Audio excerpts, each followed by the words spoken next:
بادشاہ کا موڈ اچھا تھا۔ وہ 3 لوگ جمع کیے اور سوال ان کے سامنے رکھ دیے۔ ملک بھر کے دانشور ساری رات جواب معلوم کرنے کی گھڑی تھی۔ چنانچہ وزیر نے اینکر پرسن بننے کی بجائے فریادی بن کر اس فقیر سے پوچھا، کیا آپ میرے سوالوں کے جواب دے سکتے ہیں؟ فقیر نے کہا، ہاں۔ میں گردن ہلا کر اس نے جواب دیا، میں پہلے 2 سوالوں کا جواب مفت دوں گا، لیکن تیسرے جواب کے لیے تمہیں قیمت ادا کرنی پڑے گی۔ وزیر کے پاس شرط ماننے کے سوا کوئی آپشن نہیں تھا۔ اس نے فوراً ہاں میں گردن ہلا دی۔ فقیر بولا، دنیا کی سب سے بڑی سچائی موت ہے۔ انسان کوئی بھی ہو، کچھ بھی ہو، اسے اس سچائی سے نہیں بچ سکتا۔ وہ رکا اور بولا، انسان کی زندگی کا سب سے بڑا دھوکہ زندگی ہے۔ ہم میں سے ہر شخص زندگی کو دائمی سمجھ کر اس کے دھوکے میں آ جاتا ہے۔ فقیر کے دونوں جواب ناقابل تردید تھے۔ وزیر سرشار ہو گیا۔ اب اس نے تیسرے جواب کے لیے فقیر سے شرط پوچھی۔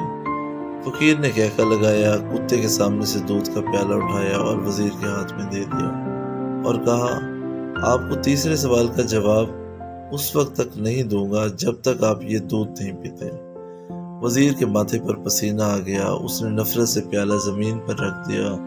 وہ کسی قیمت پر کتے کا جھوٹا دودھ نہیں پینا چاہتا تھا۔ فقیر نے کندھے اچکائے اور کہا، تمہارے پاس 2 راستے ہیں، تم انکار کر دو اور شاہی جلاد کل تمہارا سر اتار دے، یا پھر یہ آدھا پاؤ دودھ پی جاؤ اور تمہاری جان بچ جائے، تم آدھی سلطنت کے مالک بھی بن جاؤ گے۔ فیصلہ بہرحال تم نے کرنا ہے۔ وزیر مخمصے میں پھنس گیا۔ ایک طرف زندگی اور آدھی سلطنت تھی، دوسری طرف کتے کا جھوٹا دودھ تھا۔ وہ سوچتا رہا یہاں تک کہ جان اور مال جیت گیا اور سیلف ریسپیکٹ ہار گئی۔ وزیر نے پیالہ اٹھایا اور ایک ہی سانس میں دودھ پی گیا۔ فقیر نے کہکا لگایا اور بولا، میرے بچے، انسان کی سب سے بڑی کمزوری غرض ہوتی ہے۔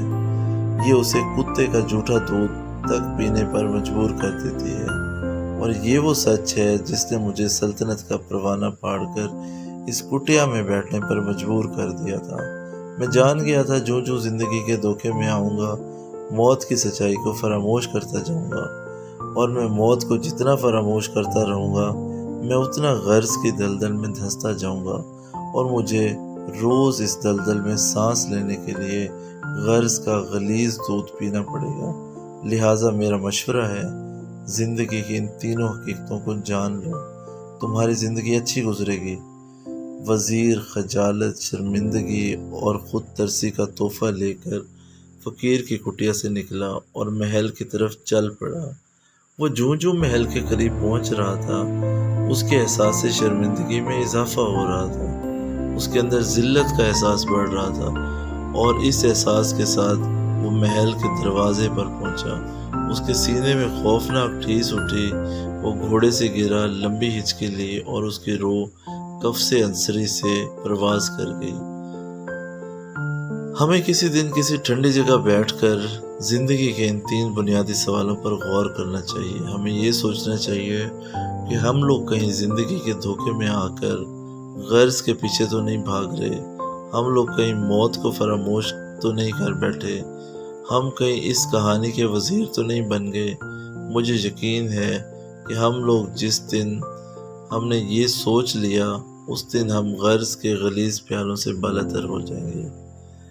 امید ہے آپ کو ہماری آج کی کہانی پسند آئی ہوگی اور آپ اس کے سبق سے